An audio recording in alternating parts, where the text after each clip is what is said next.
تاسو کله دا فکر کړی دی چې د افغانستان د کرنسي ولې بره روانه ده یا علتونه څه کیدای شي؟ ځکه موږ خو اورو چې د افغانستان پیسې بره روان دي ډېره موده پاس او فلانکی او ډینکی. څه علت دی؟ کله مو دې باندې سوچ کړی؟ زه به درته ووایم ځکه موږ ډېر سوچ نه کوو، ډېرې خبرې کوو او خبرې هغه کوو چې بل سړی پړ کړو او بل سړی پاتې راولو. اکثر موږ چې بحث کوو له چا سره هغې سره جنګ کوو تر څو خلک ډېر شي او هغه جنګ ډېر خلک وګوري او موږ لږ مشهور شو، خو د کار خبرې ډېرې لږې کوو. که فکر مو کړي د افغانستان د اوسنی چې کوم حاکم رژیم دی د دوی په دولتداري کې د افغانستان کرنسي یا پیسې په بره روانې دي.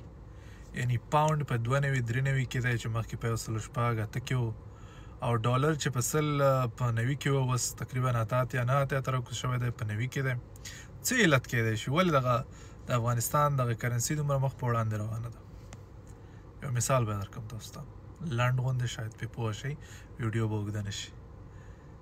مثال کې زه د افغانستان دولت یم، صحیح ده، او زه په افغانستان کې ډېرو شیانو ته ضرورت لرم، لکه زغال ته ضرورت لرم، لیتیومو ته ضرورت لرم، تیلو ته ضرورت لرم، ګولډ ته ضرورت لرم، داسې ډېرو شیانو ته زه افغانستان کې ضرورت لرم چې دا زه په افغانستان کې باید ولرم. نو زه به څه کوم؟ زه به د اسټرالیا نه اخلم، د کاناډا نه به اخلم، د برازیل نه به اخلم، تاجکستان، ایران، انډیا نه چې کوم سره دغه شیان شته زه به د هغوی نه دغه پروډکټس اخلم، دغه شیان به اخلم تر څو په افغانستان کې د دې کمي پوره شي.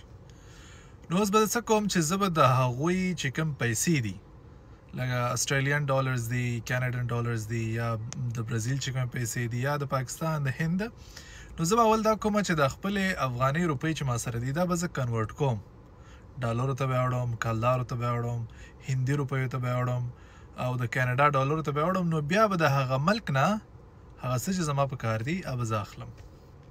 نو دې سره څه کېږي چې د هغه ملک اقتصاد یا د هغه ملک پیسه قدر پیدا کوي او هغه مخ په جګېدو روانه ده.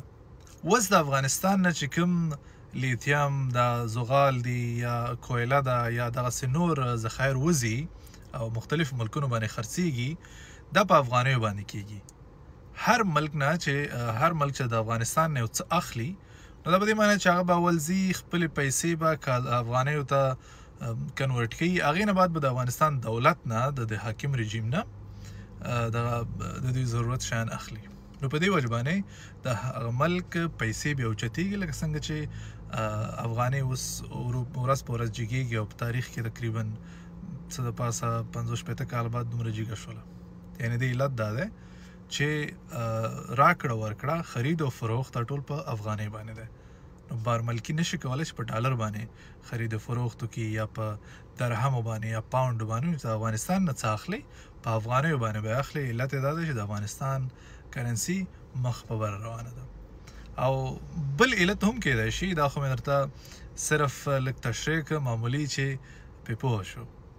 بل علت دا دی چې د افغانستان چې څومره بجټ ده، بودیجه چې ده، هغه په ترقیاتي کارونو باندې مصرفېږي.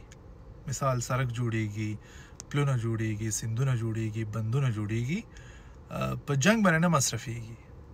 یعنی جنګ ته څوک نشته چې افغانستان کې جنګ وکړي د خلکو سره، عسکر نه شهیدانېږي، خلک نه مړه کېږي، په اسپتالونو باندې پیسې نه مصرفېږي، په عسکرو باندې پیسې نه مصرفېږي.